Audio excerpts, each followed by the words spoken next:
Abraham का बेटा इसहाक, इसहाक का बेटा याकूब, याकूब का बेटा यूसुफ। ये वही यूसुफ था जिसे परमेश्वर सपनों में बात करता था।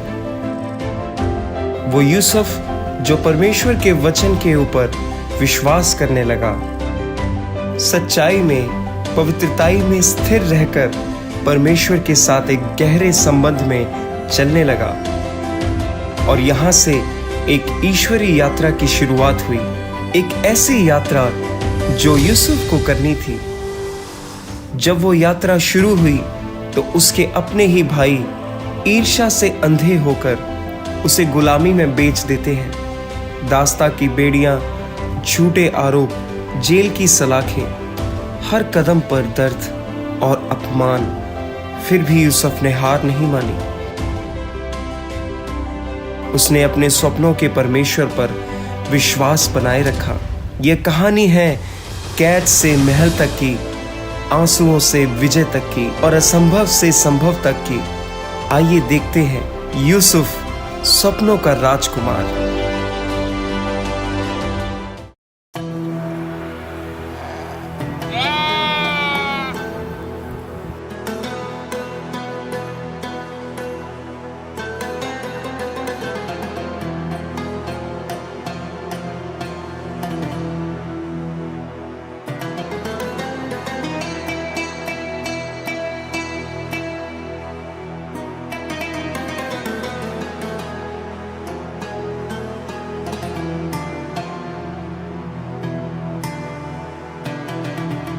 अरे यूसुफ के लिए तो मैं एक उपहार लेके आया था। यूसुफ, मेरे पुत्र, मेरी बात सुनो।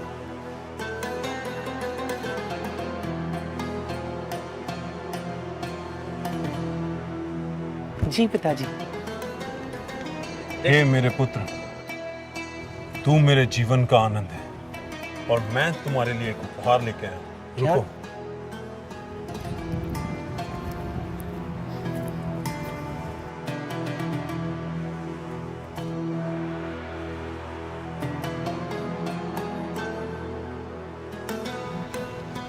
देख मेरे पुत्र, ये रंग बिरंगा अंगरखा मैंने तेरे लिए लिया है। मेरे लिए? हाँ, तेरे लिए है ये।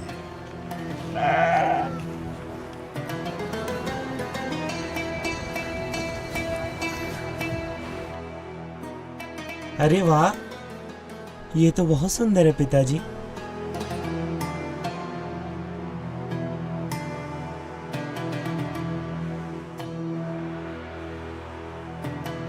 हे मेरे भाई बेनियामीन, क्या तुझे अपने भाई का ये नया वस्त्र अच्छा लगा?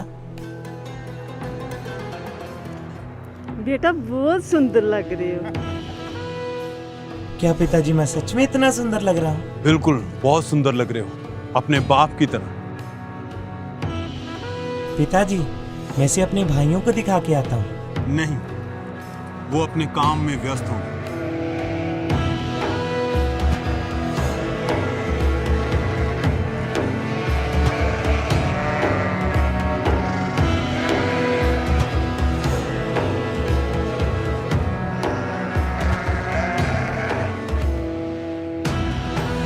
मैं थोड़े समय में वापस आ जाऊंगा पिताजी। ठीक है, सूर्य ढलने से पहले आना।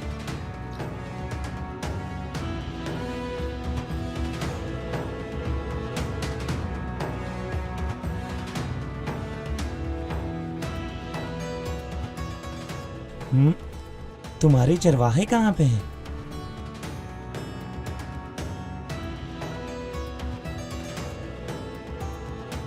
पता नहीं तुम्हारे चरवाहे कहाँ पे सो रहे होंगे। चलो चलते हैं।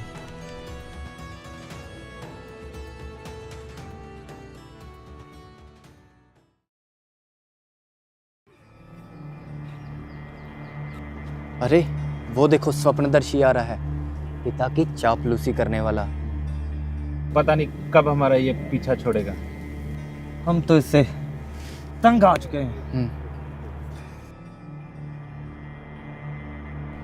भाइयों,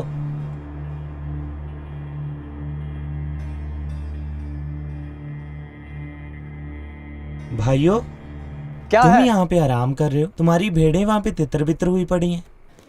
जो काम करते हैं वही आराम करते हैं। तुम तो बस पिता की करना जानते हो, और तुम होते कौन हो में ऐसे बोलने वाले?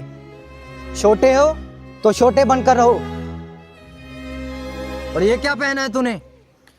मुझे लगता है पिता। हाँ, पिताजी ने मुझे दिया है। मुझे ये बहुत पसंद है। और देखा, पिताजी मुझसे कितना प्यार करते हैं, और उन्होंने मेरे लिए ये बनवाया है। कैसा लग रहा हूँ मैं? रुक, तुझे हम बताते हैं।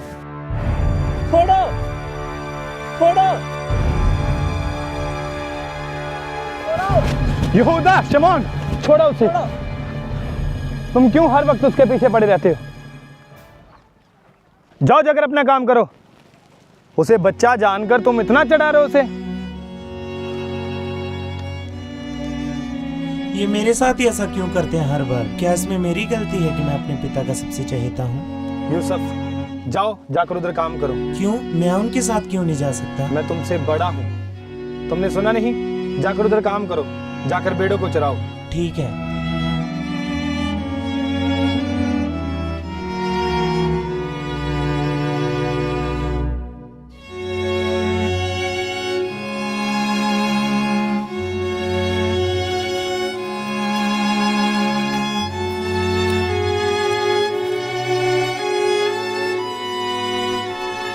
मैं थोड़ी देर यहाँ पे विश्राम कर लेता हूँ।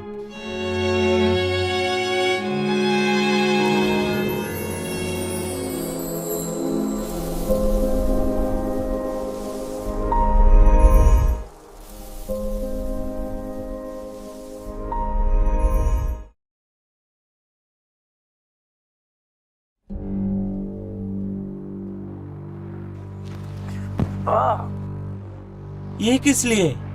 तुम काम के समय सो रहे हो। वो तो मेरी थोड़ी सी झपकी लग गई थी। थोड़ी सी झपकी? हे स्वप्नदर्शी, पिता की चापलूसी करने वाले, चल उठ और चल हमारे साथ। यहूदा, शमौन, चलो, पहले बहुत समय हो चुका है। चल हमारे साथ। जल्दी करो।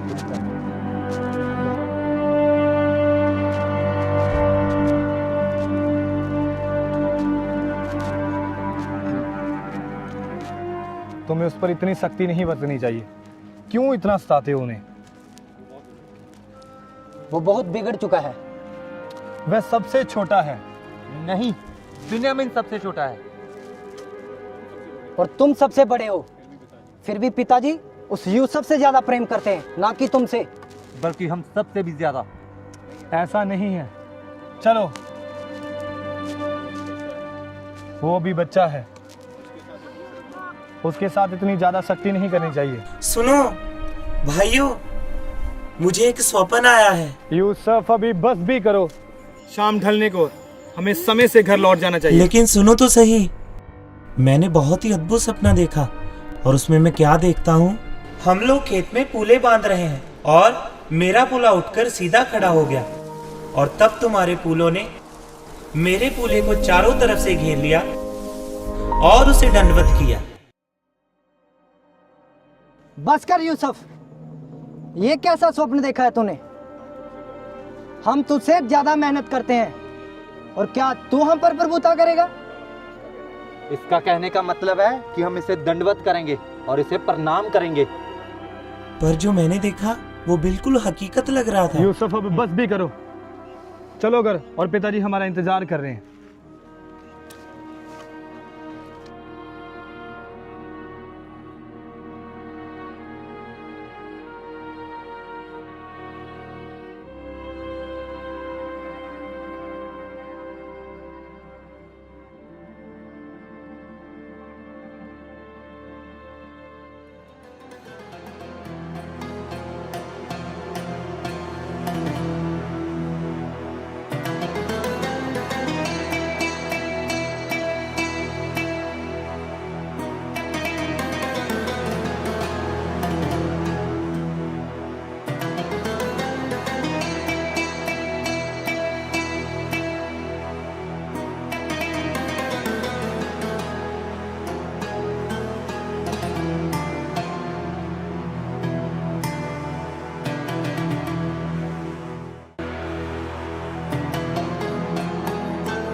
बड़ा स्वप्नदर्शी, उस दिन हमें कह रहा था कि हम तेरे आगे झुकेंगे।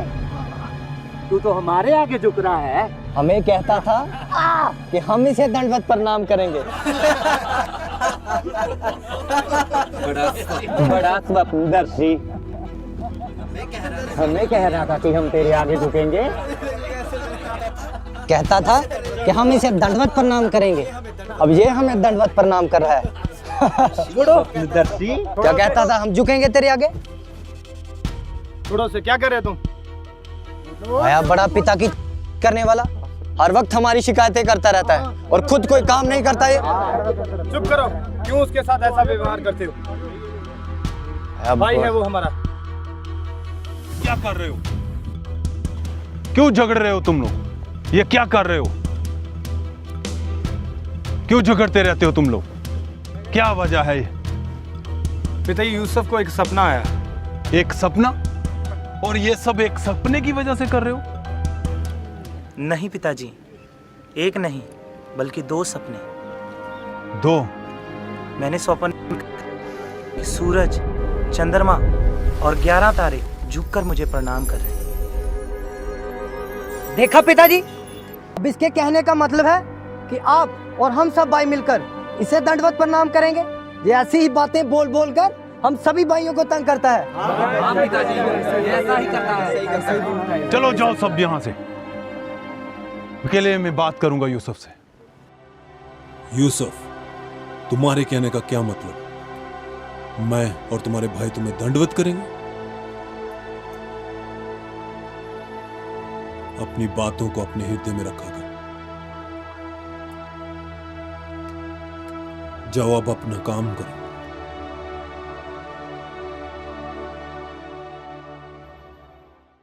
यूसुफ के स्वप्न केवल उसकी कल्पना नहीं थे, वे परमेश्वर का संदेश थे, परंतु सभी हृदय इस सत्य को स्वीकार नहीं कर पाते।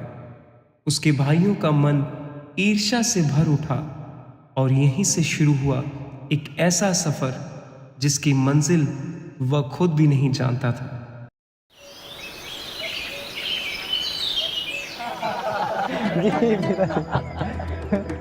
अच्छा पिताजी, हम जा रहे हैं। इस बार कहां जा रहे हो तुम? इस बार हम शकेम को जा रहे हैं। ठीक है, ध्यान रखना अपना और अपने भाइयों का। सब भाई मिल के रहना, ठीक है? यहोवा परमेश्वर तुम्हारा राखा है। लेकिन पिताजी, हम इस यूसुफ से तंग आ चुके हैं। क्या ये हम पर जासूस ठहरा है? और पिछली बार जब हम भेड़े चराने गए थे पिताजी, तब वो खुद सो रहा था और हमें बोल रहा था तुम अच्छा काम नहीं करते। हाँ पिताजी, हम उससे बहुत तंग आ चुके हैं। तुम ऐसा क्यों सोच? वो तुम्हारा छोटा भाई है। हाँ, वो खुद नहीं जाता, जो मैं उसे करने को कहता हूँ वो वही करता। पर तुम चिंता मत करो, मैं तुम लोगों के काम पर खुश हूँ। और तुम लोग जाओ, अच्छे से काम करना और अपना ध्यान रखना। लेकिन पिताजी वो मैं तुम्हें क्या कह रहा हूँ? क्या तुम्हें समझ नहीं आ रहा है? क्या तुम मेरी आज्ञा का पालन नहीं करोगे? जाओ, यहोवा परमेश्वर तुम्हारा राखा है।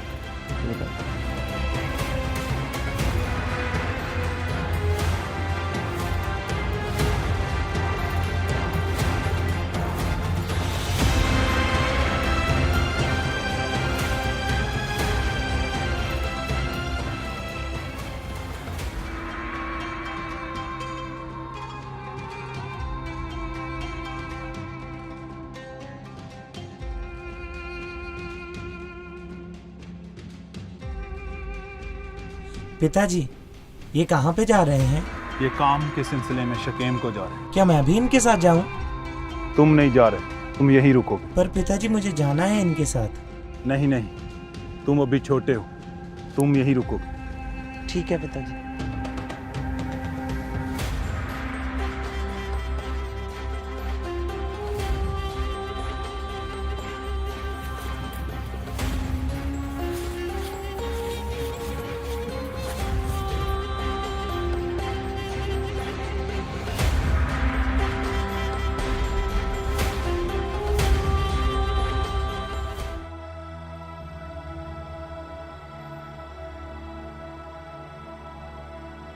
पिताजी, हाँ यूसुफ, मैं कुछ दिनों से देख रहा हूँ क्या कुछ उदास लग रहे हैं।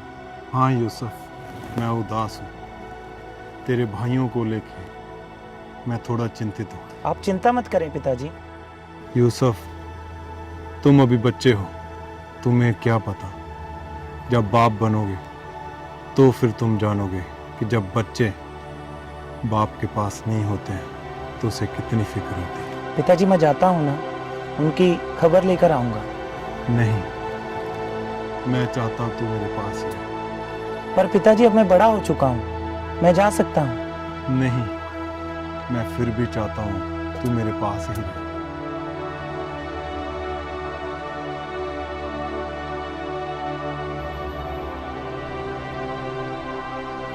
पिताजी मैं कुछ दिनों बाद वापस आ जाऊंगा। मुझे पिताजी की बहुत याद आ रही है। हाँ, मुझे भी। और उस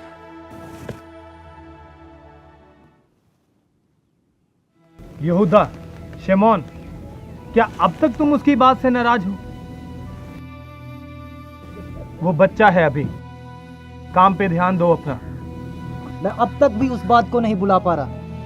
वो कैसे पिताजी को शर्मिंदा कर रहा था अपने स्वप्न बता बताकर।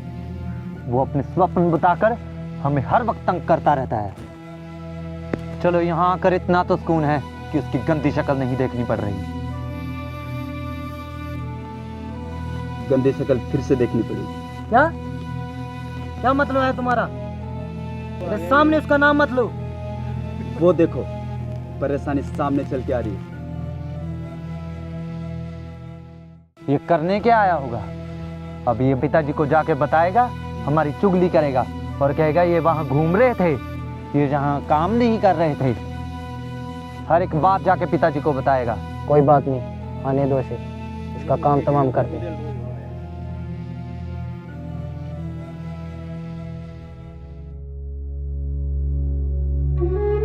कोई बात नहीं, आने दो इसे। ये आ तो रहा है लेकिन वापस नहीं जाएगा। आज हम इसे खत्म कर देंगे। हाँ, आज इसे मार ही देंगे हम। यहूदा, ये क्या तुम घटिया बातें कर रहे हो? क्या तुम यूसुफ को मारना चाहते हो? खून बहाना पाप है। ये क्या तुम उसके लिए षड्यंत्र रच रहे हो? बस कर रुबेन, ज्यादा धर्मियों जैसी बातें मत कर। आज हम इसे ऐसे नहीं जाने देंगे, मार देंगे इसे। अगर हम उसे आज मार भी देंगे तो तू भी उसे भूल जाएगा। हाँ यहूदा बिल्कुल ठीक कह रहा है। नहीं, वो हमारा भाई है, वो हमारा ही खून है, हमारे पिता का बेटा है। हम उसको मार नहीं सकते। तुम ऐसा करो, उसे मारने से अच्छा है तुम उसको उस गड्ढे में फेंक दो। हाँ, हाँ ये अच्छा है। हम उसे उस गड्ढे में फेंक दें। भाइयों, भाइयों,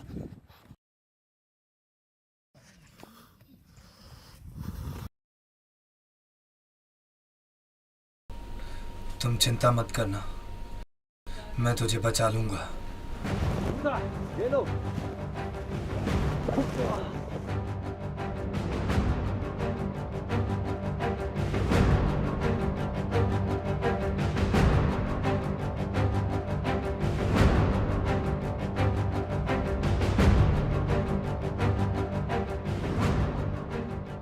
आया बड़ा स्वप्नदर्शी, उठाओ इसको और फेंको उस गड्ढे में।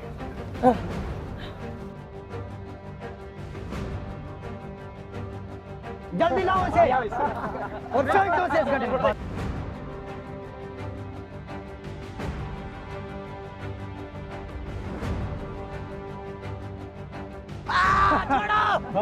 ले छोड़ दिया तुझे।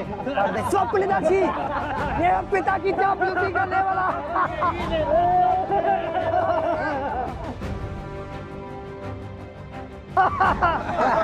आया बड़ा स्वप्नदर्शी, हमको झुकाने वाला खुद झुक गया। कहता था हम इनसे दंडवत प्रणाम करेंगे। अब यहाँ पर स्वप्ने देख, स्वप्नदर्शी यहाँ पर लेटकर स्वप्ने देख। आया बड़ा स्वप्नदर्शी, कहता था मुझे छोड़ दो, ले छोड़ दिया तुझे। मुझे बाहर निकालो, रुबे, रुबे, मुझे बाहर निकालो। मेरी गलती क्या है? तुमने मुझे गड्ढे में क्यों डाल दिया? मुझे बाहर निकालो।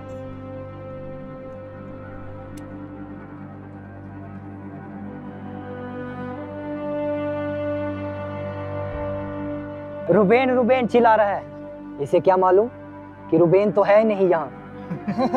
जब तक रुबेन आएगा तब तक तो हम इसे मार ही देंगे। निकालो इसे गड्ढे से बाहर। नहीं नहीं नहीं योदा, मुझे कुछ गलत लग रहा है। क्या गलत लग रहा है? मुझे लगता है रुबेन सही कह रहा है। सही कह रहा है? क्या मतलब है तुम्हारा? ये भी हमारे पिता का खून है, ये हमारा भाई है। हम इसे खत्म कर देंगे तो हमारे बाप का ही यही बेटा है। क्या मतलब है तुम्हारा?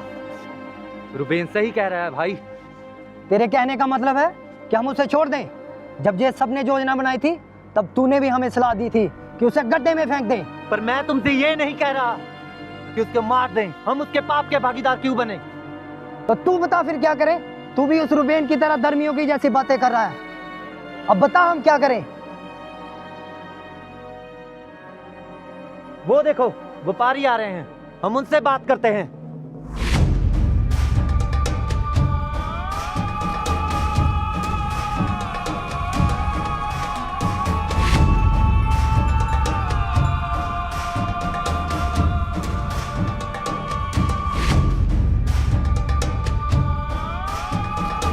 यहूदा, शिमोन, रुबेन, मुझे बाहर निकालो, मुझे बाहर निकालो।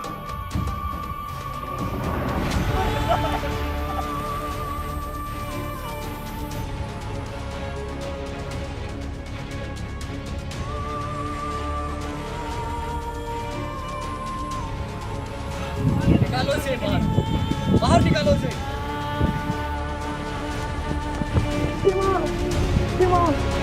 पकड़ो इसे।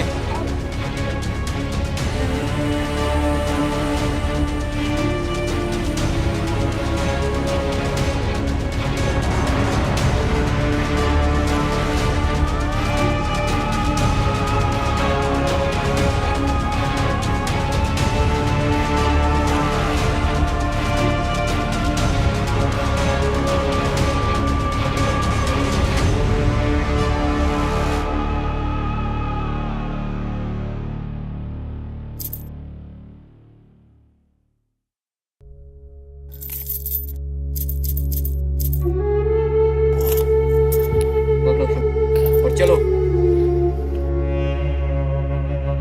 यहूदा, शिमोन, लेवी,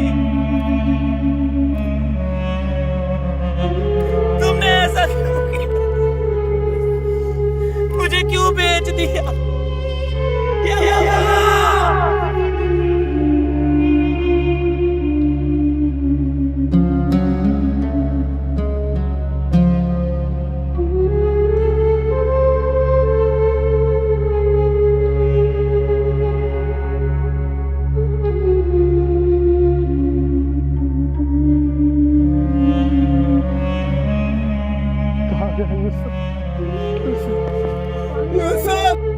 यूसुफ, यूसुफ, यूसुफ, यूसुफ मेरे भाई। ओ यूसुफ, कहाँ गया यूसुफ? ओ यूसुफ,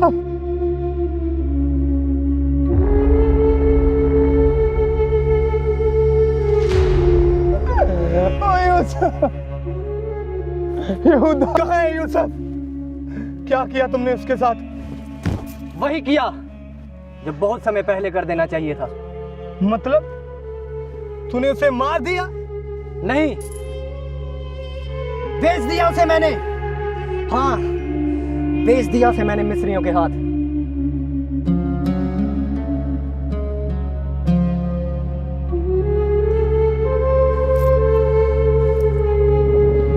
और ये लो अपना हिस्सा, और अपना मुंह बंद रखना।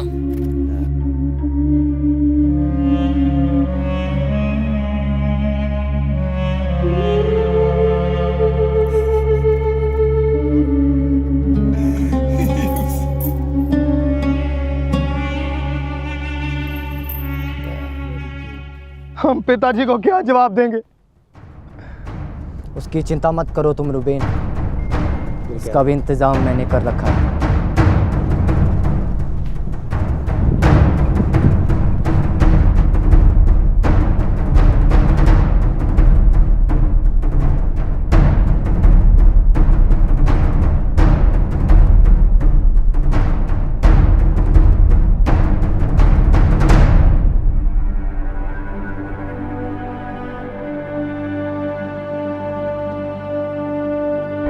ये आपके पुत्र का है? हाँ, ये तो यूसुफ का है। ये मुझे जंगल में झाड़ियों में फंसा हुआ मिला। क्या? जी, ये मुझे जंगल में मिला, झाड़ियों में फंसा हुआ। मुझे तो लगता है किसी जंगली जानवर ने उसे मार दिया होगा। नहीं, क्या यूसुफ नहीं रहा? हे मेरे बेटे यूसुफ, यूसुफ, मेरा बेटा, मेरे बेटे यूसुफ, यूसुफ, ऐसा नहीं हो सकता है।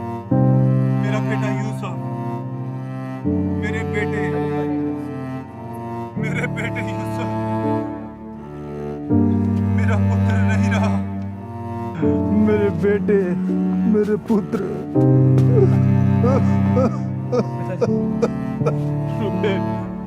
यहूदा, यूसुफ,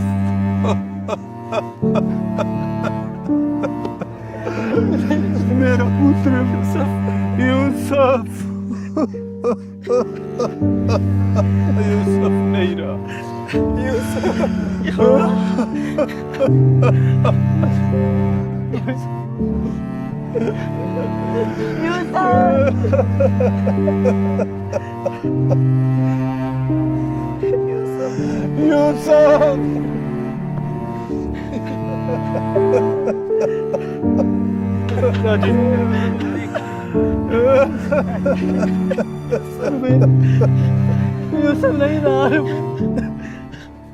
जिस भाई का हाथ थामकर उन्होंने बचपन बिताया, उसी भाई को उन्होंने अनजान कारवां के हवाले कर दिया।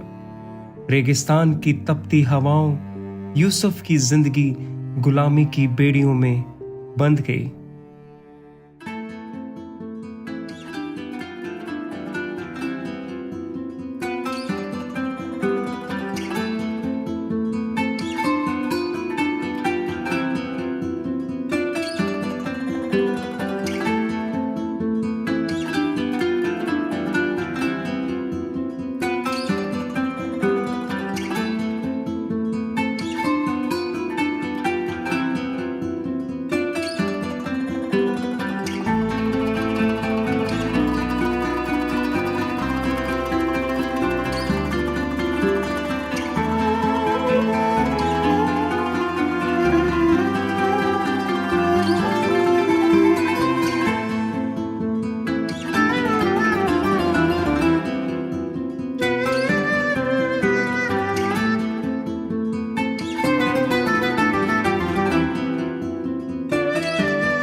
हजूर, आपने कहा था कि हमें काम करने के लिए नए गुलामों की जरूरत है। ये देखिए गुलाम।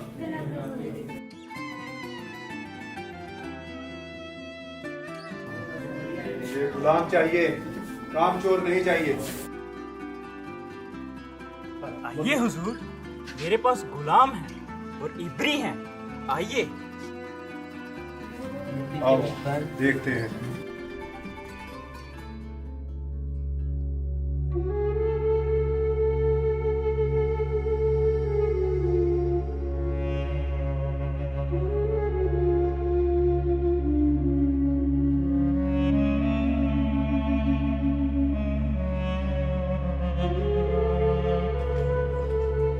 कौन है तुम और तेरा नाम क्या है?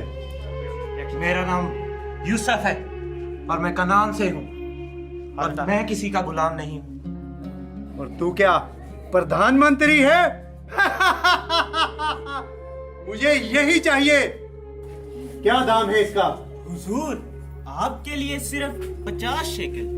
50 शेकल बहुत ज्यादा है, लेकिन इसके लिए दिए इसे लेकर आओ। ये लीजिए, और ये गुलाम हमें चाहिए।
सोने जैसी जमीन पे खड़े हैं हम, पर तुम लोगों में जरा सी भी बुद्धि नहीं है काम करने की। पर मालिक, हम तो दिल लगाकर काम कर रहे हैं। पर मैं तुम्हारे काम से संतुष्ट नहीं हूं।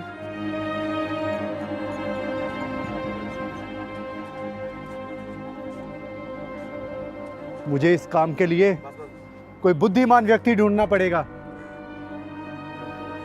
मालिक, अगर आपकी आज्ञा हो तो मैं इस काम में आपकी कुछ मदद कर सकता हूँ। क्या तुम्हें ये पढ़ना आता है? मुझे लिखना भी आता है मालिक। तो बताओ, क्या सहायता कर सकते हो तुम मेरी?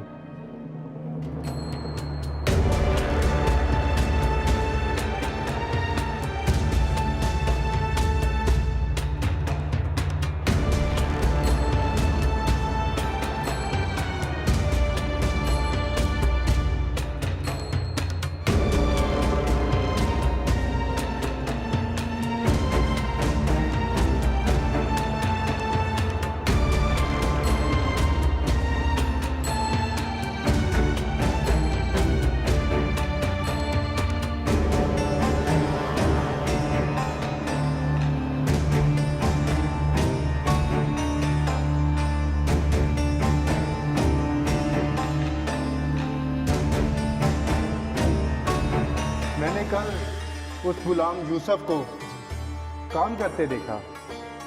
उसे लिखना आता है, उसका व्यवहार भी अच्छा है। मुझे लगता है कि वह धार्मिक भी है। मैं चाहता हूँ कि मैं सारे घर के ऊपर और अपने सारे कामकाज के ऊपर उसे अधिकारी ठहराऊं। जाओ और यूसुफ को तैयार कर लेकर आओ। जाओ।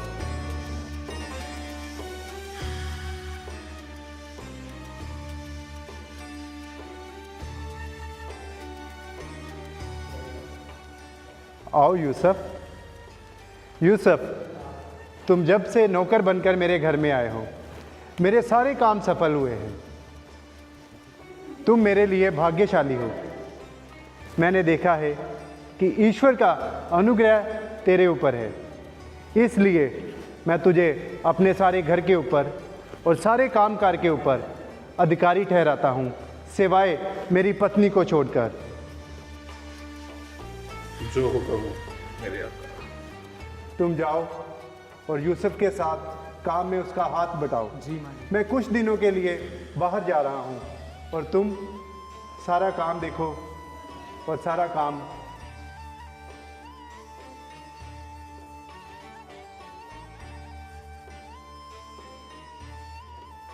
अरे अरे सीधे हो जाओ मालकिन आ रही है। मालकिन की जय हो, मालकिन की जय हो।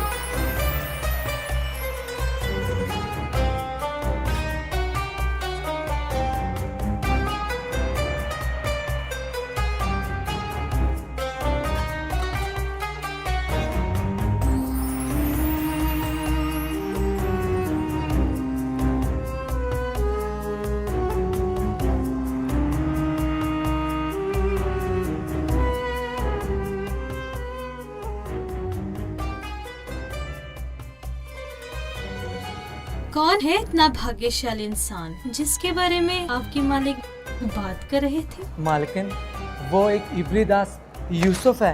यूसुफ!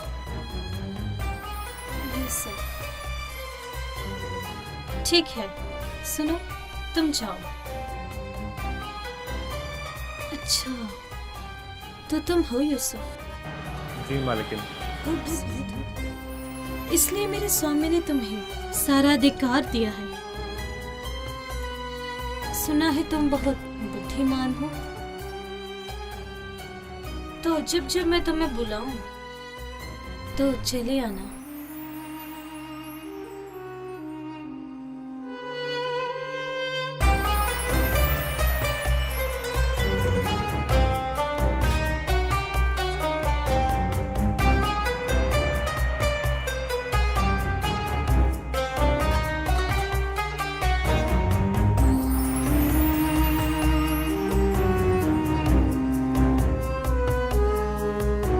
यूसुफ को बुलाया जाए। ओह यूसुफ, सुना है बहुत अच्छा काम कर रहे हो। क्या हुआ यूसुफ? मुझे कुछ गलत लग रहा है। गलत? इसमें गलत क्या है? आज तो तुम्हारे स्वामी भी घर पर नहीं है। चाहे मालिक घर पे हो या ना हो, पर मुझे उस यहोवा परमेश्वर का डर है। यहोवा परमेश्वर? वह कौन है?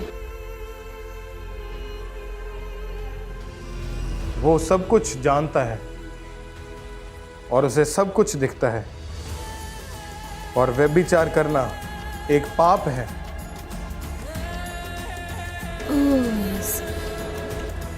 मालकिन छोड़ो मुझे, ये क्या कर रहे हो?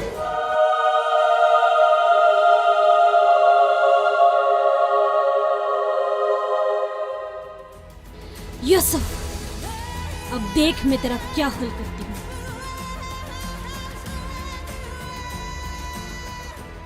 मैं इतनी खूबसूरत हूँ और इस साधारण से गुलाम ने मुझे ठुकरा दिया। जिस परमेश्वर का ये डर रखता है, अब वह भी इसे बचा ना सकेगा। आने दो मेरे स्वामी को आज। सारा इल्जाम इसके ऊपर डालकर इसे कारावास में डलवा दूंगी। अभी ये यूसुफ मुझसे बच ना पाएगा। स्वामी, क्या हो गया? आपको बदास यूसुफ, जिसे अपने सारे घर पर अधिकार दिया है। क्या किया उसने? उसने मेरे साथ। नहीं, यूसुफ ऐसा कुछ नहीं कर सकता। क्या आपको मुझसे ज्यादा उस पर विश्वास है? क्या अब आपको मुझसे ज्यादा उस दास पर विश्वास है?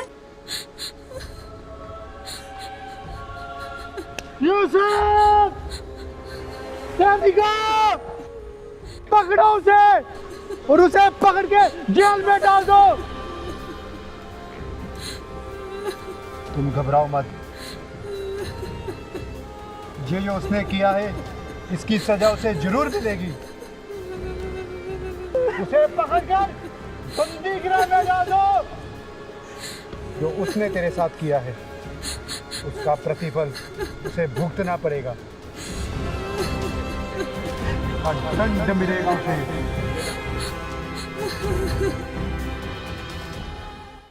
झूठे आरोप, टूटी प्रतिष्ठा और कैद की अंधेरी सलाखें, पर यूसुफ का हृदय अडिग रहा।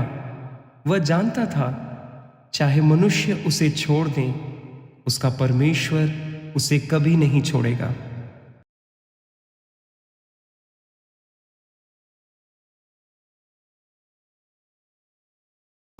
यूसुफ सुन,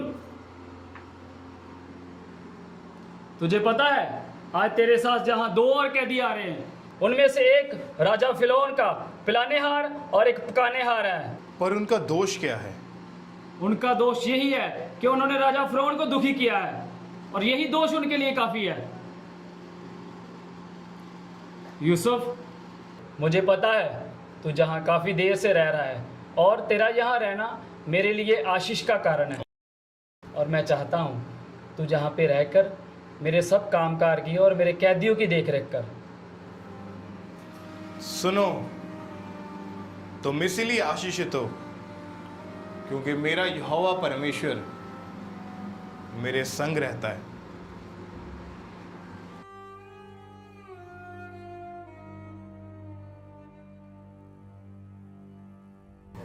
फेंको इन दोनों को अंदर।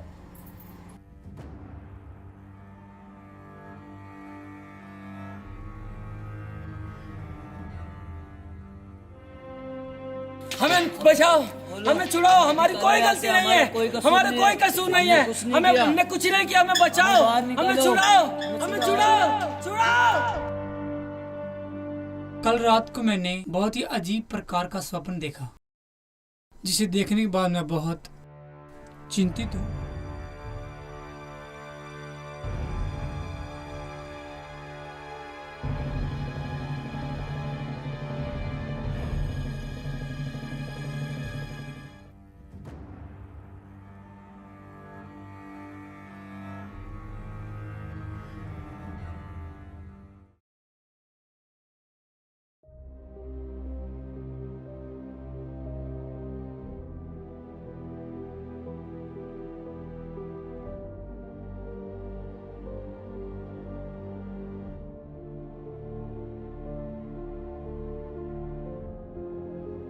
बहुत उदास लग रहे हो। तुम दोनों क्यों उदास हो?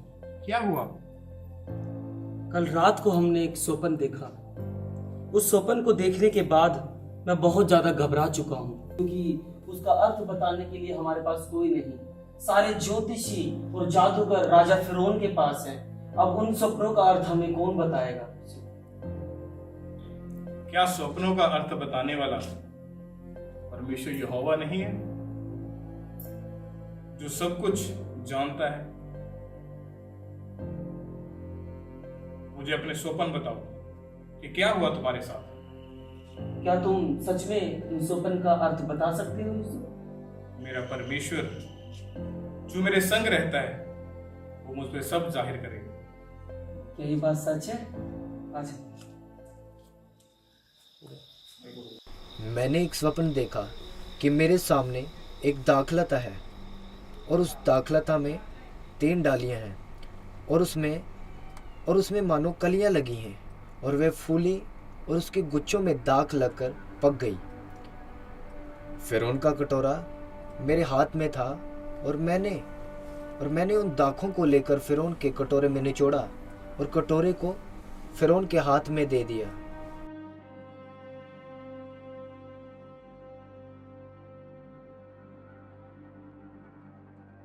तीन डालियों का मतलब है 3 दिन।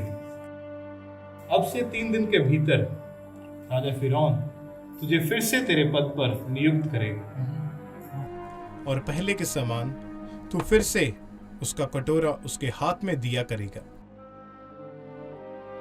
मेरी एक बात याद रखना, जब तू अपने पद पर दोबारा से नियुक्त कर दिया जाए तो राजा से मेरी चर्चा करना, क्योंकि मैं एक इब्री पुरुष हूं और धोखे से मुझे बेचा गया, और अब भी मैं बिना किसी कसूर के इस जेल में बंद हूं। जब राजा तुझे ये अच्छी खुशखबरी दे तो मेरी चर्चा राजा फिरौन से कर।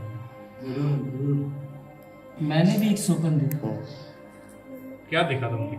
मैंने देखा कि मेरे सिर पर 3 टोकरियां हैं, उन सफेद रोटी की 3 टोकरियां हैं, और राजा फिरौन के लिए उस टोकरी में सब पकी पकाई वस्तुएं रखी हुई हैं।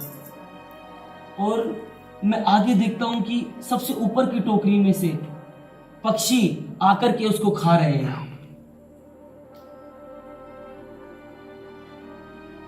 और इस स्वप्न के बाद मैं बहुत ज्यादा डर गया।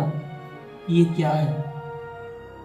3 टोकरियां मतलब 3 दिन। ये सच में मैं भी इसके समान उसी पद पर आ जाऊंगा? नहीं, इन 3 दिनों के भीतर राजा फिरौन तेरा सिर कटवाकर तेरी लोथ को वृक्ष के ऊपर टंगवा देगा और पक्षी तेरी लोथ को नोच नोच कर खा जाएंगे। नहीं, ये सही नहीं है। तुम कोई ज्योतिषी नहीं हो सकता। ये सब गलत। ऐसा कभी नहीं होगा मेरे साथ। ऐसा कभी नहीं हो सकता। तुमने उसके विषय में तो सही अर्थ बताया, परंतु मेरे विषय में सही अर्थ नहीं बताया। ऐसा कभी नहीं होगा।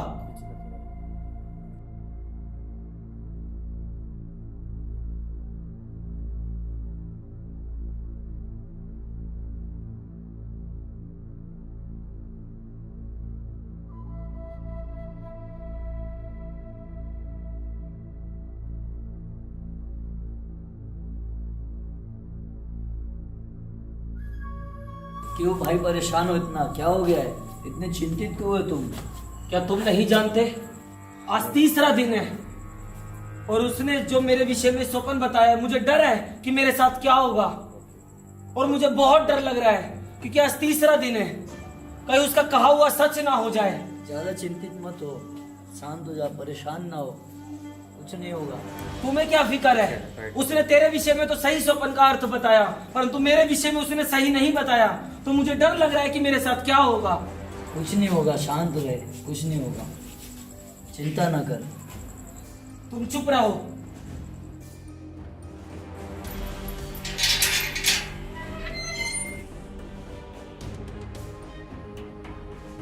छोड़ दो।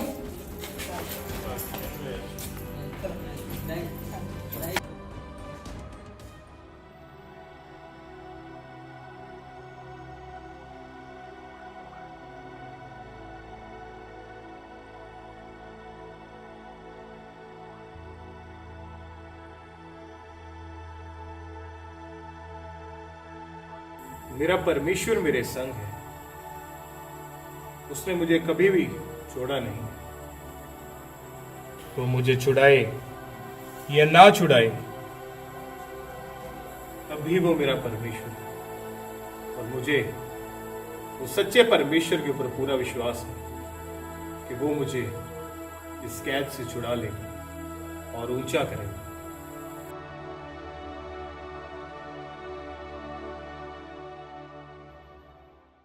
कैद खाने की दीवारें यूसुफ को बांध नहीं सकीं, क्योंकि परमेश्वर की योजना कैद से कहीं बड़ी थी। स्वप्नों का अर्थ बताने के वरदान ने महल के द्वार उसके लिए खोल दिए।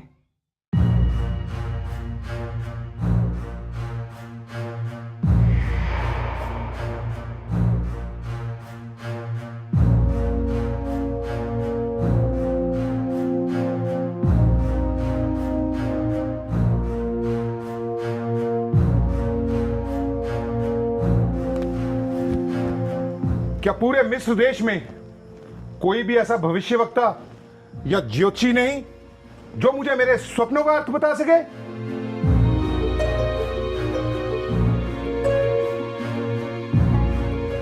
मुझे तो यह समझ नहीं आती कि मैंने तुम लोगों को रखा ही क्यों है। मुझे लगता है कि मैं मूर्खों के बीच में घिर गया हूं। तुम सब के सब मूर्ख हो। क्या पूरे मिस्र देश में तुम्हें कोई ऐसा एक भी मनुष्य नहीं जानता जो मेरे व्याकुल मन को शांत कर सके? क्या मैंने निकम्मों की फौज भर्ती कर रखी है?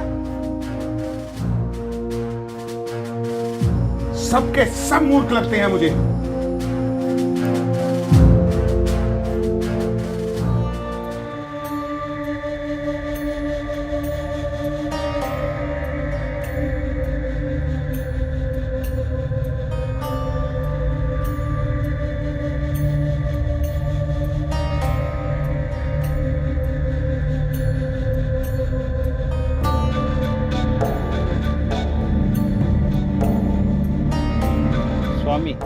आपके दास का अपराध क्षमा हो तो मैं।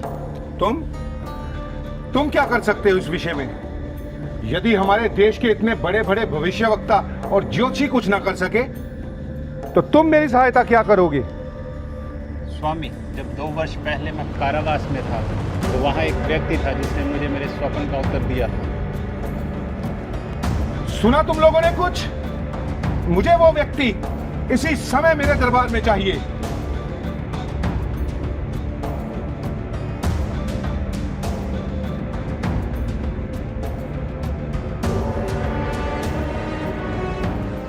क्या तुम हो वो मनुष्य जो सपनों के अर्थ बताता है? नहीं, भला मैं कौन हूं जो आपके स्वप्नों का अर्थ बताऊं? स्वप्नों का अर्थ बताने वाला तो मेरा यहोवा परमेश्वर है, जो मेरे ऊपर सब बातों को जाहिर करता है। आप अपना स्वप्न बताइए। अच्छा, तो सुनो। मैंने स्वप्न में देखा कि मैं नील नदी के किनारे पर खड़ा हूं और उस नदी में से 7 मोटी और सुडौल गायें निकली और बाहर निकलकर कछार की घास चरने लगी और उनके पीछे पीछे ही 7 बेडौल और कुरूप गायें निकली। मैंने तो पूरे मिस्र में आज तक ऐसी कुडौल गायें नहीं देखी। वो उनके साथ आकर खड़ी हो गई और उन्होंने मोटी और सुडौल गायों को खा लिया। फिर मुझे नींद आ गई और मैं सो गया और मुझे फिर एक और स्वप्न आया और उस स्वप्न में मैं क्या देखता हूं कि एक ही डांट पर 7 अन्न से भरी हुई और बहुत सुंदर 7 बालें निकली और उनके पीछे पीछे पुरवाई से मुरझाई हुई 7 बालें निकली और उन पुरवाई से मुरझाई हुई 7 बालों ने उन अनाज से भरी हुई बालों को खा लिया। तब से मेरा मन बहुत व्याकुल है और इन मूर्खों में से कोई भी मुझे मेरे स्वप्नों का अर्थ बताने के योग्य नहीं है। हे राजा फिरौन, जो आपने स्वप्न देखे हैं वो एक ही हैं। राजा फिरौन का स्वप्न एक ही है। जो काम परमेश्वर पूरे मिस्र देश में करना चाहता है उसको पहले से ही परमेश्वर ने राजा फिरौन के ऊपर प्रकट किया है।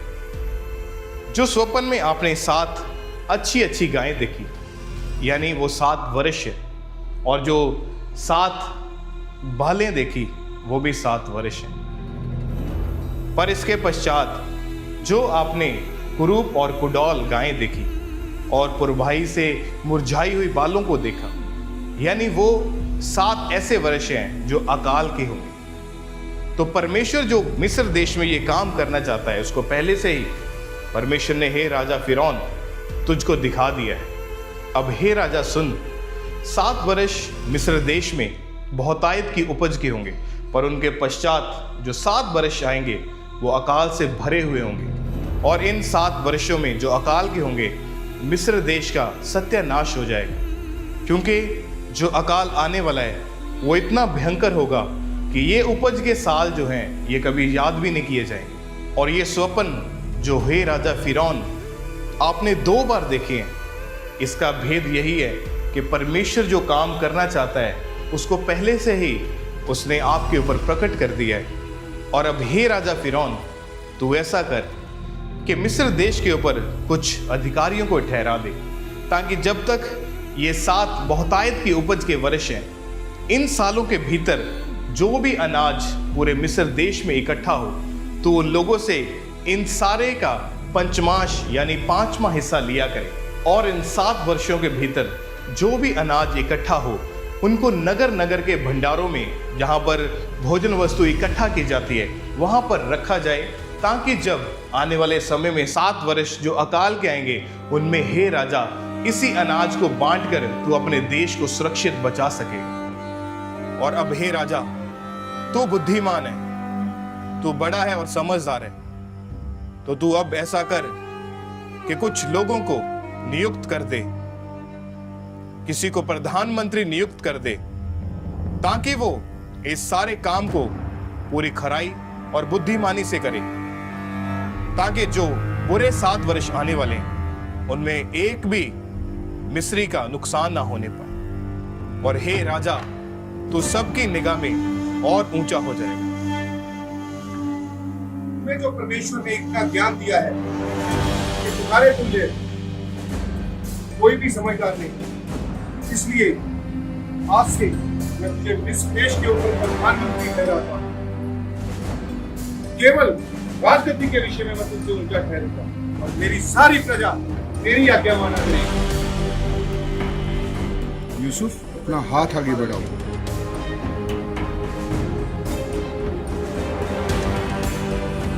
आज से मैं तुम्हें मिस्र देश के ऊपर प्रधानमंत्री नियुक्त करता हूं। मिस्र देश के नए प्रधानमंत्री के लिए वस्त्र उपस्थित किए जाएं।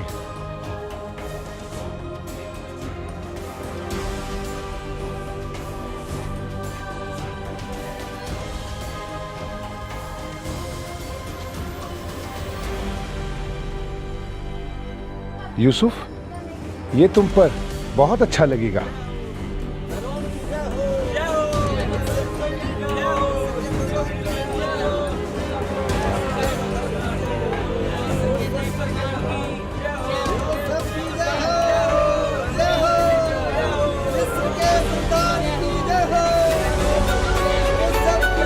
ये है मिस्र का नया प्रधानमंत्री।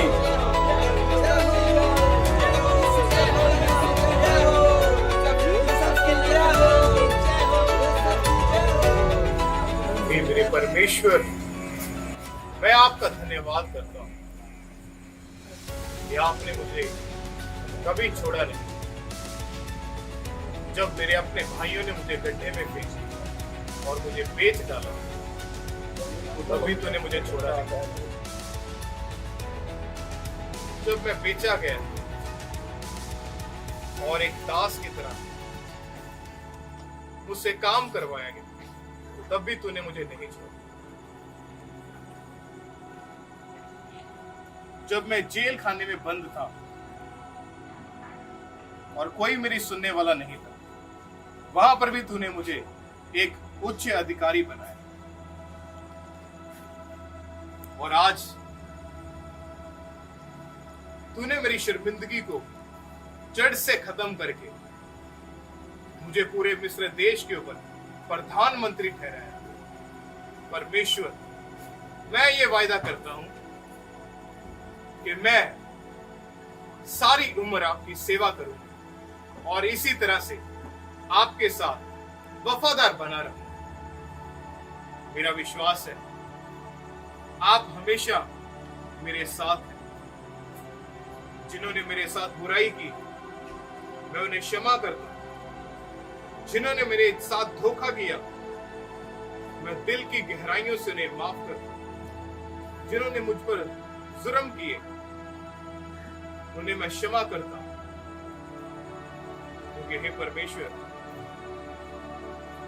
आपने मुझे कभी छोड़ा नहीं और मैं ये वफादारी आखिरी सांस तक आपके साथ बनाए रखूं। मैं आपका धन्यवाद करता हूं। आप महान परमेश्वर हैं।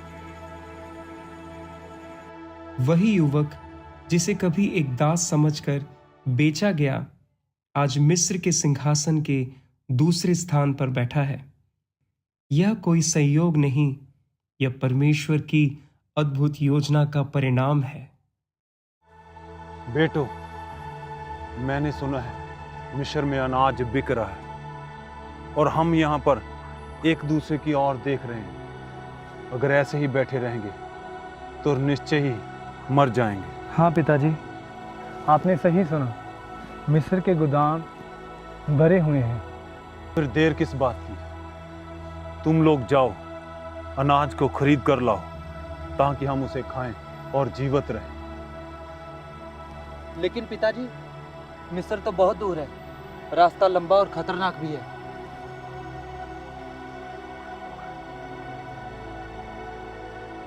बेटा, खतरों से हमें नहीं डरना। चाहे कुछ भी हो, परमेश्वर हमारे साथ है। हाँ, बिन्यामीन मेरा छोटा है और वो मेरे साथ रहेगा, वो आपके साथ नहीं जाएगा। तुम जाओ और अनाज लेके आओ, परमेश्वर तुम्हारे साथ है। जैसा आप कहते हैं पिताजी, हम वैसा ही करेंगे। हम मिस्र जाएंगे और बिन्यामीन आप ही के साथ रहेंगे। ठीक है, अब तुम जाओ और मिस्र से अनाज खरीद कर लाओ और लौटते समय रास्ते में सावधान रहना। जी।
मिट्टी के बर्तन।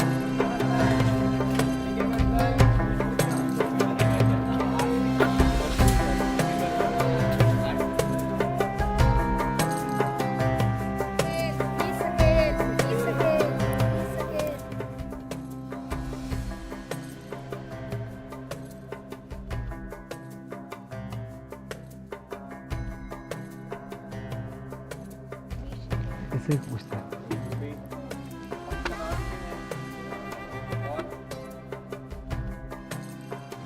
अरे ये कौन आ रहे हैं? इनकी शक्लें तो कुछ जानी पहचानी सी लग रही हैं। हम कनान से आए हैं और हमने आपके अनाज के विषय में सुना है। ये तो मेरे भाई हैं और हम सब इसे खरीदना चाहते हैं। रुको, हमारे स्वामी आ रहे हैं।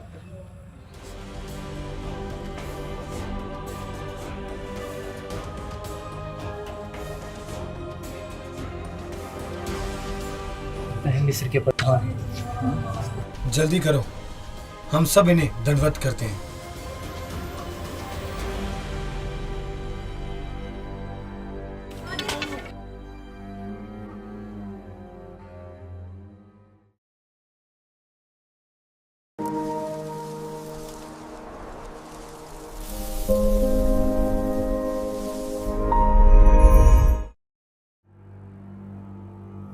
तुम कौन हो और कहां से आए हो? स्वामी, हम चरवाहे हैं और कनान देश से आए हैं और हम यहाँ पर अनाज खरीदने के लिए आए हैं। तुम सब जासूस हो। क्षमा करें प्रभु, क्या कहा आपने? मुझे पता है तुम सब यहाँ जासूसी करने के लिए आए हो ताकि मिस्र देश के ऊपर हमला कर सको। स्वामी, हम तेरे दास मिस्र में सिर्फ भोजन वस्तु इकट्ठा करने आए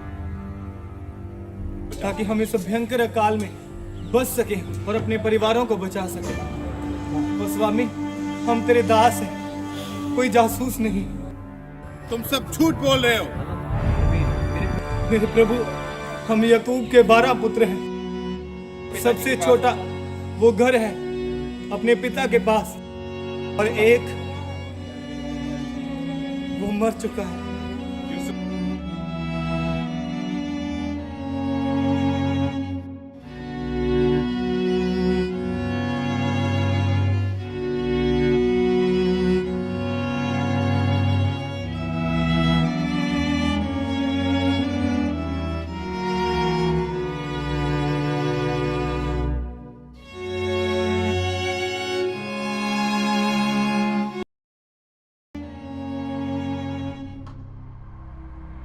नहीं, तुम झूठ बोल रहे हो। तुम सब जासूस हो, सबके सब जासूस हो। सैनिकों, पकड़ लो इन्हें और बंदी गृह में डाल दो।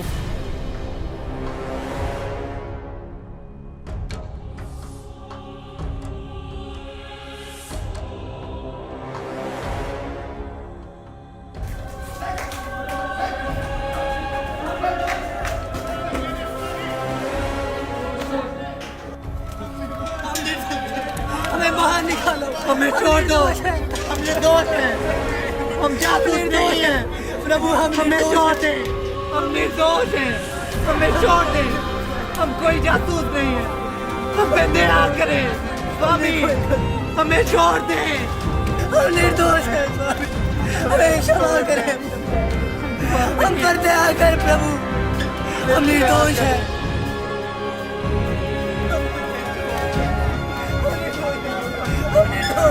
हम निर्दोष हैं, हम जासूस नहीं, हम पे दया करें, हम निर्दोष हैं, निर्दोष हैं, हम निर्दोष हैं, पर दया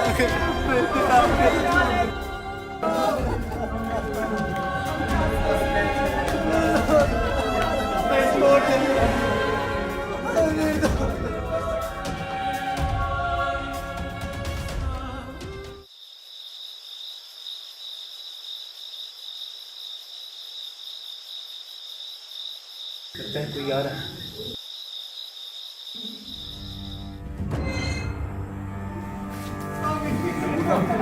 हे प्रभु हमारे साथ अन्याय हुआ है। चुप रहो। यदि तुम जीवित रहना चाहते हो तो जैसा मैं बोलूं ऐसा करो, नहीं तो मार डाले जाओगे। यहूदा, क्या ये हमें मार डालेंगे? क्या हमारी जान खतरे में है? चुप रहो। मैं परमेश्वर का भय मानता हूं। जो मैं तुम्हें कहता हूं वैसा ही करो। उनमें से एक तो बंदी बनकर यहाँ रहना पड़ेगा, बाकी सब यहाँ से अनाज लेकर अपने पिता के घर लौट जाओ। पर हाँ, जब तुम वापस आओ तब तुम्हारे साथ तुम्हारा छोटा भाई भी आना चाहिए। नहीं, ऐसा नहीं हो सकता। इससे ये बात साबित होगी कि तुम जो बोल रहे हो वो सच है। तो अब सलाह कर लो, तुम में से कौन यहाँ रुकने वाला है और कौन वापस जाने वाला है। ऐसा नहीं हो सकता। नहीं, हमें माफ कर दो प्रभु, हमें समझ, हम निर्दोष हैं प्रभु, हम निर्दोष हैं।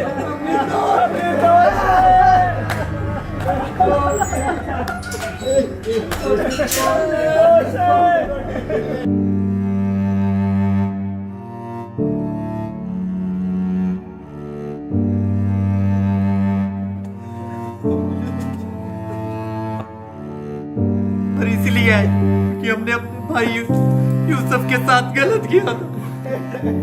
चुप करो तुम, मैं ये सब नहीं सुन सकता, तुम्हें ये सब कुछ सुनना पड़ेगा। यहूदा, क्या मैंने तुम्हें नहीं कहा था कि अपने भाई के विरुद्ध पाप ना कर? और क्या मैंने नहीं कहा था कि अपने भाई का लहू मत बहाओ? लेकिन नहीं यहूदा, तूने मेरी एक नहीं सुनी। मेरी ओर देखो यहूदा और जवाब दो।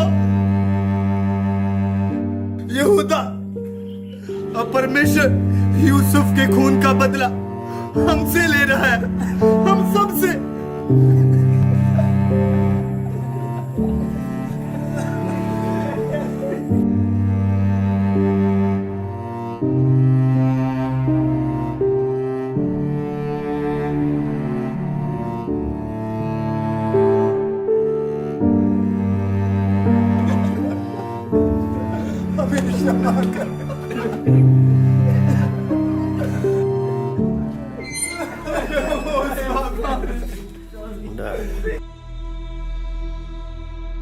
सैनिकों,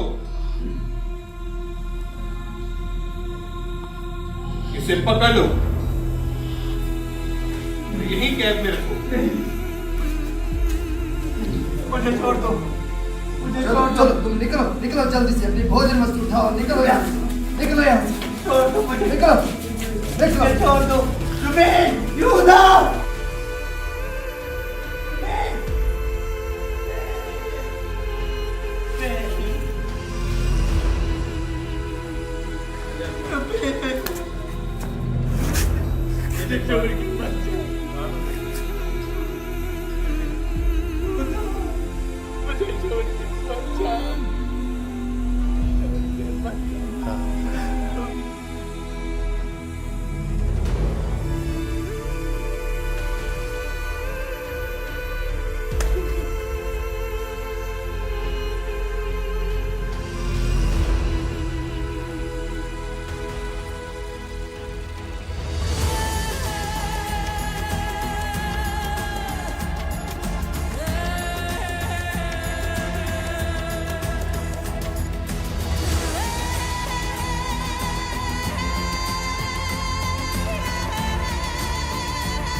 भाई इन्हें चारा खिलाते हैं। हाँ ना सोच के पिताजी बहुत खुश होंगे। अरे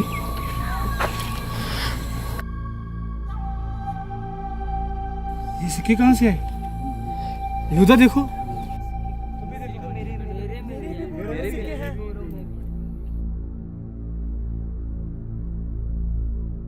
अरे रुबेन मेरी बोरी में से भी सिक्के निकले हैं।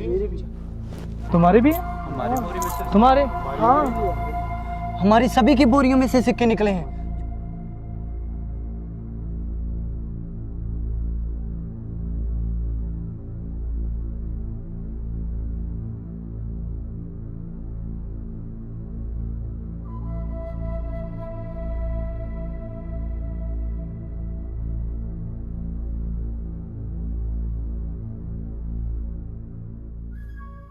देखिए हम आ गए पिताजी। मेरे पुत्र, मैं बहुत ही खुश हूं। मेरा परमेश्वर यहोवा तुम्हें आशीषित करे। लेकिन शमौन कहाँ है शिमोन? क्या हुआ उसके साथ? रूबेन क्या हुआ उसके साथ? तुम सब झूठ बोल रहे हो। मेरे प्रभु हम याकूब के 12 पुत्र हैं। सबसे छोटा वो घर है अपने पिता के पास और एक वो मर चुका है। नहीं तुम झूठ बोल रहे हो। तुम सब जासूस हो। सब के सब जासूस हो। सैनिकों पकड़ लो इन्हें, बंदीगृह में डाल दो।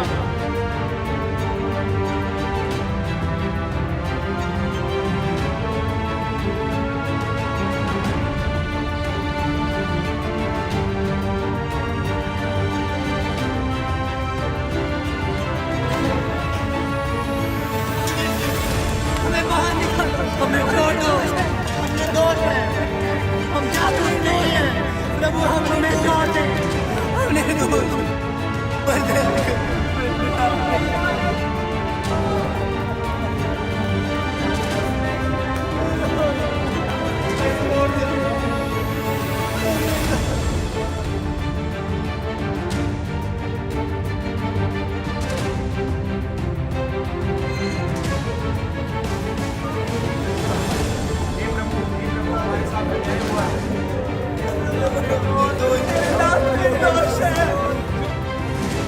मार डाले जाओ। उनमें से एक बंदी बनकर यहाँ रहना पड़ेगा। पर हाँ जब तुम वापस आओ तब तुम्हारे साथ तुम्हारा छोटा भाई भी आना चाहिए। इससे ये बात साबित होगी कि तुम जो बोल रहे हो वो सच है।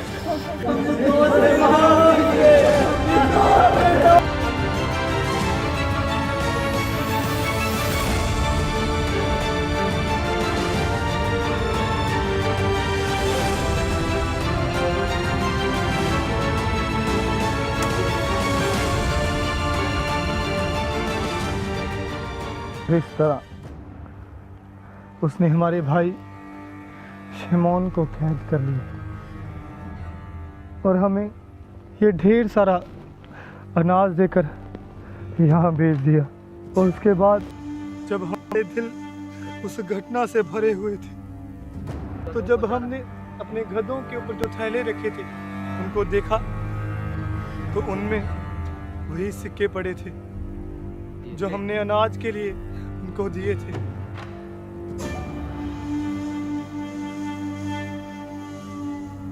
जो सिक्के हमने उन्हें अनाज के बदले दिए थे, वो वहीं पे हमारे ही बोरों में मिले थे।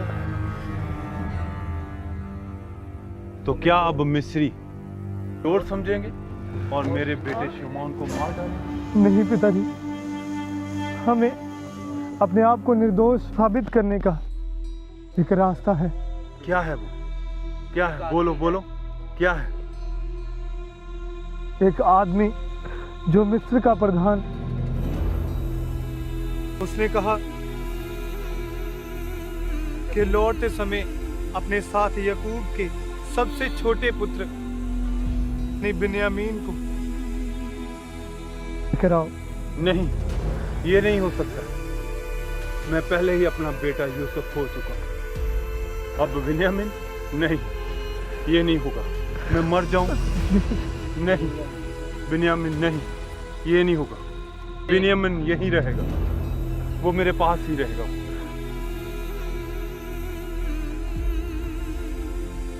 लेकिन पिताजी, उसने कहा कि वो तब तक शिमोन को नहीं छोड़ेगा जब तक हमारा सबसे छोटा भाई यानी बिन्यामीन हमारे साथ मिस्र में नहीं जाता। वो मेरे पास ही रहेगा यहाँ, वो नहीं जाएगा। पिताजी,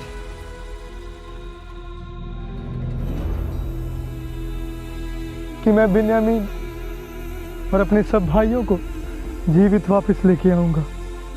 कृपया आप मेरा विश्वास करें और बिन्यामीन को मेरे साथ जाने दें। ठीक है, मैं विश्वास करता हूँ कि मैं तुम सबको दोबारा फिर से देखूं। बिन्यामीन, बिन्यामीन,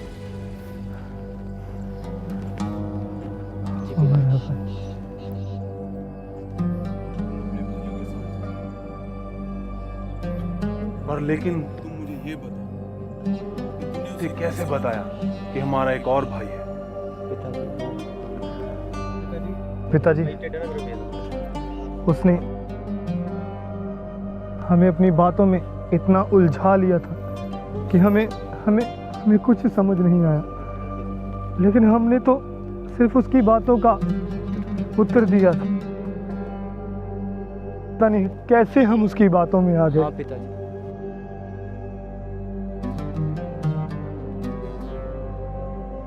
पिताजी, अगर हम बिन्यामीन को वापस ना लेके आए तो मैं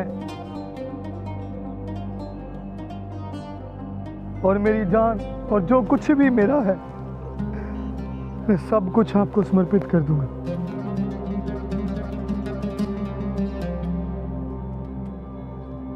ठीक है मेरे पुत्र, तूने प्रधान जी के लिए तोहफे तो ले लिए हैं ना? जी पिताजी।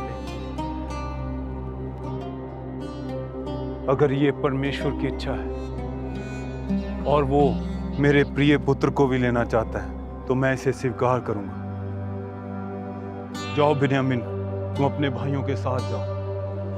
परमेश्वर तुम्हें आशीषित करे।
इतनी बड़ी इमारतें, ऐसी तो मैंने पहले कभी नहीं देखी। हाँ भाई, बिन्यामीन की चेहरे की खुशी देख रही है।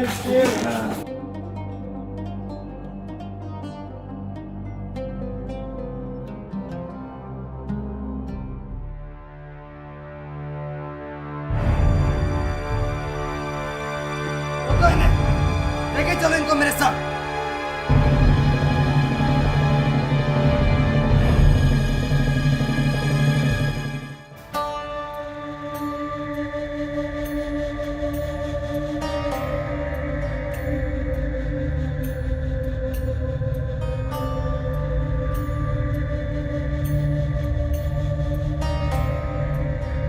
अनाज की थैली में जो धन रखा था वो हमने तेरे सैनिकों को लौटा दिया।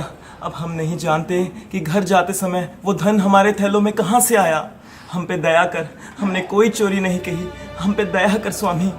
चिंता मत करो, आपके परमेश्वर ने आपकी सहायता की होगी। तुम्हारा धन मेरे पास पहुंच गया है।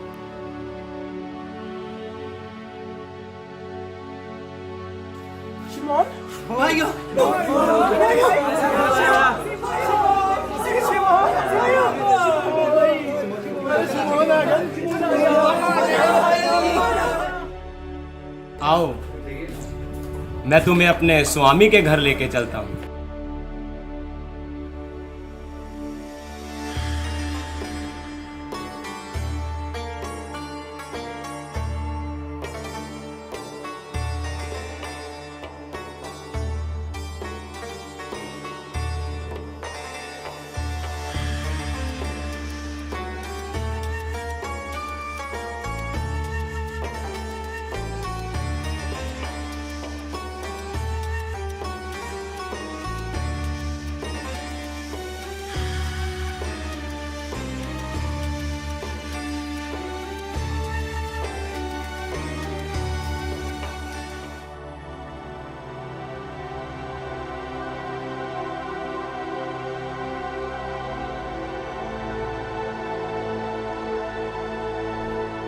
तुम्हारे पिता का क्या हाल है? स्वामी, आपके दास हमारे पिता वो जिंदा है और बिल्कुल ठीक है। तो अच्छा, ये है तुम्हारा छोटा भाई जिसके बारे में तुम बात कर रहे थे।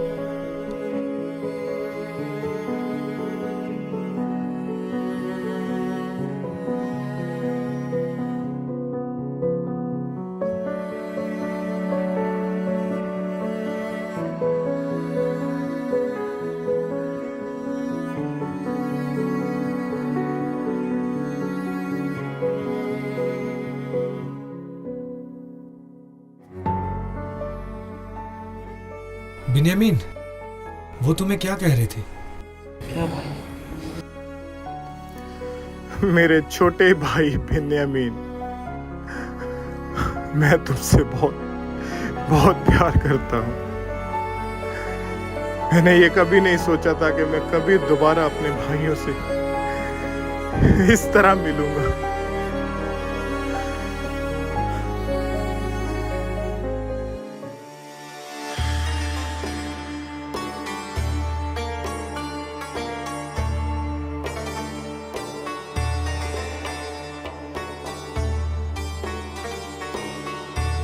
परमेश्वर तुम्हारे संग है मेरे छोटे।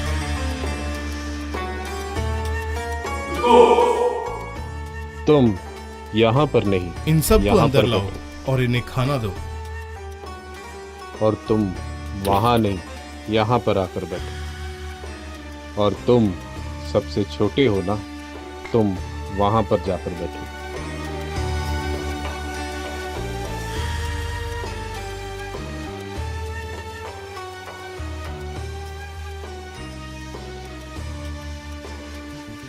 रुबेन, क्या तुमने एक बात पर ध्यान दिया कि हमें हमारी उम्र के हिसाब से बिठाया गया है, जैसे हमारा जन्म हुआ है। ठीक है, छोड़ो।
कितना अच्छा था और वह कितने दयालु हैं।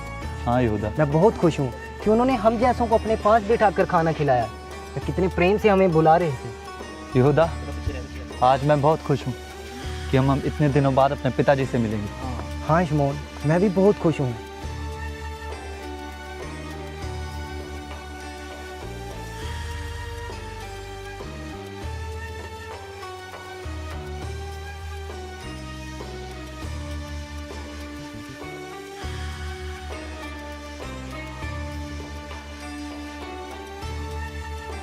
ये क्या है? ये किसने चुराया? और ये किसके थैले से निकला है? ये तुम सभी चोर हो। थैला तो मेरा है, लेकिन मैंने इसे नहीं चुराया। हम भला ऐसा क्यों करेंगे? आपको कोई गलत फहमी हुई? क्या है? ये कहाँ से आया? पकड़ लो सिपाहियों सबको।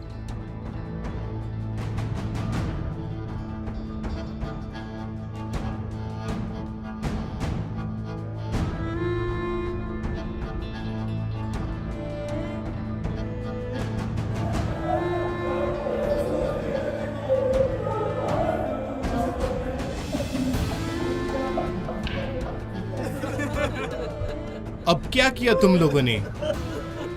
हम सच में नहीं जानते कि वो चांदी का कटोरा हमारे थैले में कैसे आया। हमें क्षमा कर दे स्वामी, हम अपनी बेकसूरी को कैसे साबित करें? क्या हम सब ने इतना बड़ा गुनाह कर दिया कि जो हम सब गुलाम बन के रहे? हम कैसे अपने आप को साबित करें स्वामी? अपने आप को कैसे साबित करें? तुम सब नहीं, केवल वो जिसके थैले में वो चांदी का कटोरा निकला। हे स्वामी, बिन्यामीन की जगह तुम मुझे ले ले, क्योंकि बिन्यामीन के खोने के दुख को हमारा पिता कभी सहन नहीं कर पाएगा। तुझसे हम भीख मांगते हैं स्वामी, तुम मुझे ले ले। बिन्यामीन की जगह तुम मुझे ले ले स्वामी, तुम मुझे ले ले स्वामी, तुम मुझे ले। हमारी गलती जाओ, चले जाओ यहाँ से और मुझे अकेला छोड़ दो यहाँ पर।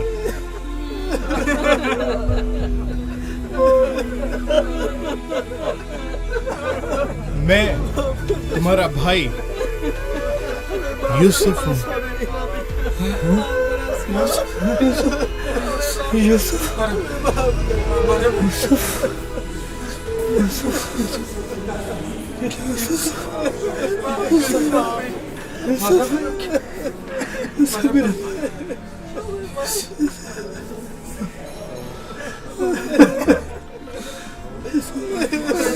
ये हमारा भाई।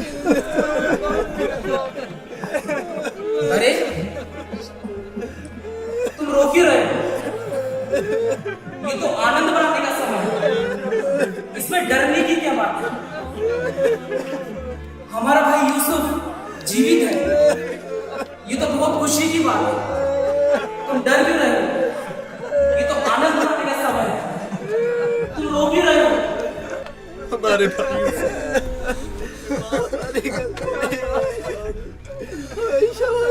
हे परमेश्वर, हम पे दया कर।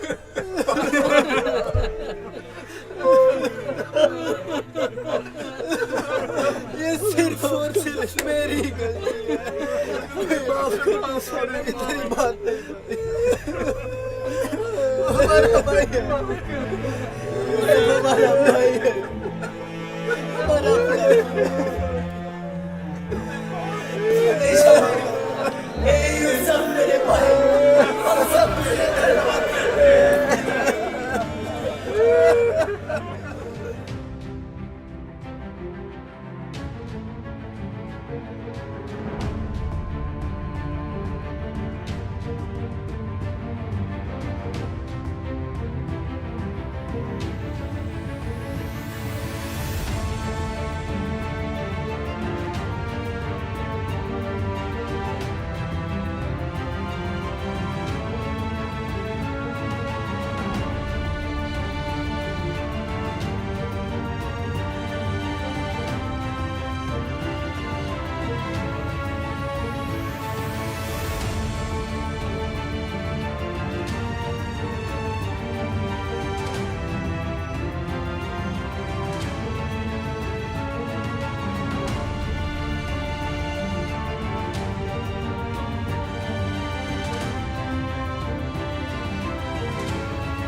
यहूदा,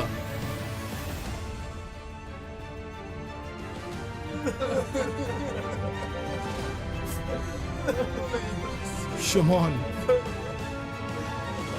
मैं वही तुम्हारा भाई हूं जिसे तुम लोगों ने गुलामी में बेच दिया।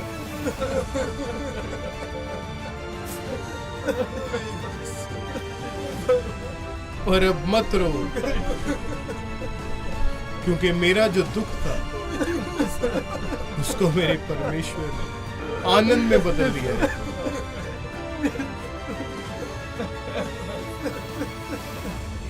तुम सब मेरे भाई हो। सारी मेरी गलती थी, मैंने तुझे बेच दिया। मुझे क्षमा कर, मुझे क्षमा कर, मेरी गलती क्षमा कर, माफ कर। परमेश्वर ने मेरे सारे दुख को आनंद में बदल दिया है। अब सुनो, पिछले 2 वर्षों से यहाँ पर अकाल चल रहा है और ऐसा ही आगे 5 साल फिर होगा। यहाँ पर ना तो कुछ बोया जाएगा और ना ही कुछ काटा जाएगा। पर मेरी वफादारी को देखकर परमेश्वर ने मुझे इस काबिल बनाया है कि मैं लोगों की जिंदगियों को बचाने के लिए एक बड़ा काम कर सकूं।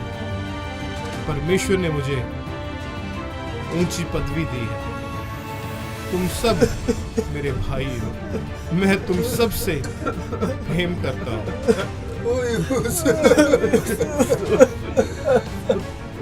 हमारे भाई।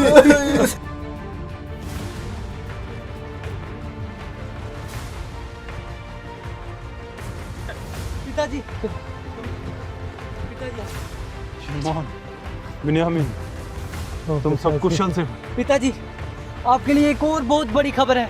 क्या?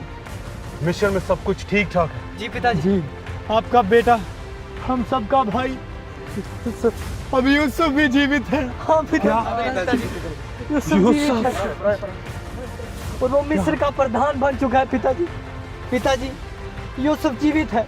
हम सभी ने उसे अपने गले से लगाया और अब वह चाहता है कि आप भी हमारे साथ चले और इस अकाल के दिन में हम सब जीवित रह सके। हाँ पिताजी। क्या मेरा बेटा यूसुफ जीवित? जी पिताजी, हमारा भाई यूसुफ जीवित। चलो, मैं उसे मिलना चाहता हूँ। जल्दी चलो।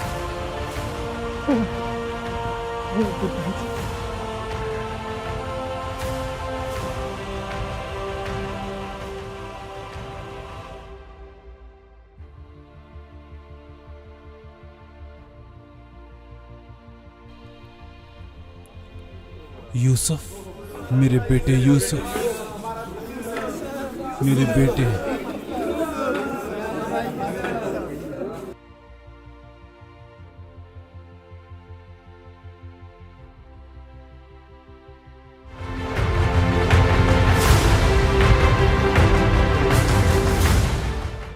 यूसुफ बहुत बुद्धिमान पुरुष है और उसके समान मुझे तो पूरे मिस्र में कोई और बुद्धिमान नजर नहीं आता और परमेश्वर का आत्मा भी उसके संग रहता है। मैं बहुत प्रसन्न हूं, वो मेरे हर्ष का कारण ठहरा है। यूसुफ कहां पर है? अच्छा, तो वो अपने भाइयों के साथ और अपने पिता के साथ हमारे पास आ रहा है। ये तो बहुत ही ज्यादा हर्षोल्लास की बात है। बहुत बढ़िया। आओ यूसुफ, मैं तुम्हारी ही प्रतीक्षा कर रहा था। हे राजा फिरौन, ये मेरे भाई हैं जो कनान देश से यहाँ पर आए हैं। अच्छा, तो ये तुम्हारे भाई हैं?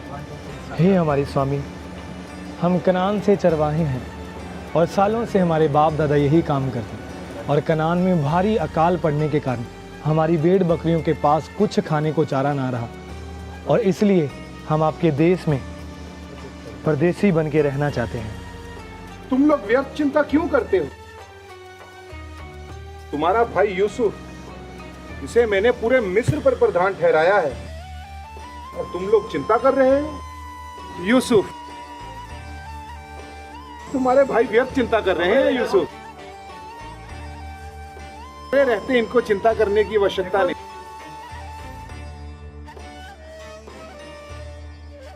राजा फिरौन, ये मेरे पिताजी हैं और मेरे सारे भाई यहाँ आ चुके हैं। धन्य हैं आप जो आपको यूसुफ जैसा पुत्र प्राप्त हुआ। हे राजन, मेरा परमेश्वर तुझे आशीषित कर। इसके जैसा बुद्धिमान मैंने पूरे मिस्र में कोई नहीं देखा, और इसकी बुद्धिमत्ता के कारण ही आज हमारे मिस्र में किसी वस्तु की कोई भी कमी नहीं है। दूर दूर से लोग मिस्र में अन्न लेने के लिए आ रहे हैं। ये सारा इसी के कारण संभव हुआ है। ये अति बुद्धिमान है। आप बहुत धन्य पुरुष हो कि आपको यूसुफ जैसा पुत्र प्राप्त हुआ। हे राजा फिरौन, मेरा परमेश्वर तुझे आशीषित कर और तेरा राज्य सदा इसी तरह स्थिर रहे। हर अच्छी नेमत तेरे राज्य में हो। तेरे राज्य में रहने वाले लोग, तेरी प्रजा सदा आनंदित रहे। आपके मुंह से ये शब्द सुनकर आज मैं और मेरा पूरा राज्य धन्य हो गए। धन्य हो यूसुफ, जो तुम्हें इनके जैसे पिता मिले। यूसुफ, अपने भाइयों और अपने पिता से कहो, पूरा मिस्र देश तुम्हारे सामने है। इसके सबसे उत्तम भाग में अपने पिता और अपने भाइयों को रहने के लिए स्थान दो। ये हमारे बीच में ही रहा करेंगे। और यदि तुम अपने भाइयों में से किसी को बुद्धिमान जानो तो उसे मेरे पशुओं पर प्रधान ठहरा दो। वो हमारे पशुओं की देखभाल किया करेंगे। क्योंकि ये सब बातें इसलिए पूरी हुई, परमेश्वर के साथ वफादारी के साथ चलना आज मुझे इस ऊंचाई पर ले आया। एक समय था जब सबने मुझे छोड़ दिया था, लेकिन मेरा परमेश्वर जिसकी मैं आराधना करता हूँ, आज उसने मुझे ऊंचा किया है। मेरी वफादारी के कारण उसने मेरे परिवार को बचाया है, इस पूरे मिस्र देश को बचाया है। हे राजा, तू सदा जीवित रहे।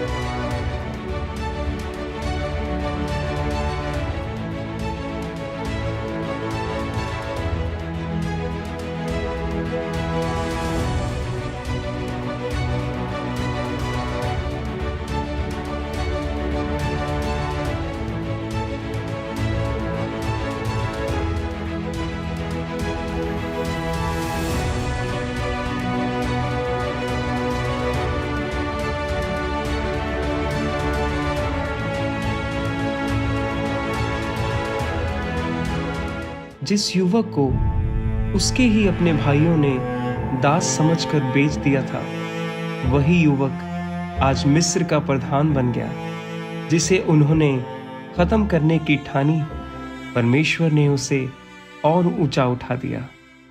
वर्षों की पीड़ा, विश्वासघात और आंसू, सब कुछ एक उद्देश्य के लिए था, ताकि यूसुफ उस समय पर खड़ा हो जब अकाल पूरे देश को निगल रहा था और अपने ही भाइयों को, अपने ही परिवार को मृत्यु से वो बचा सके। यूसुफ ने प्रतिशोध नहीं चुना, उसने क्षमा को चुना। उसने अपने अतीत को नहीं, परमेश्वर की योजना को देखा। और यही योजना हमें सिखाती है, चाहे अंधकार कितना भी गहरा क्यों ना हो, यदि हम परमेश्वर के प्रति विश्वास से योग्य रहें तो उसकी ज्योति अवश्य चमकती है। यूसुफ की कहानी यहीं समाप्त होती है, पर विश्वास और क्षमा की यह विरासत सदा जीवित रहेगी।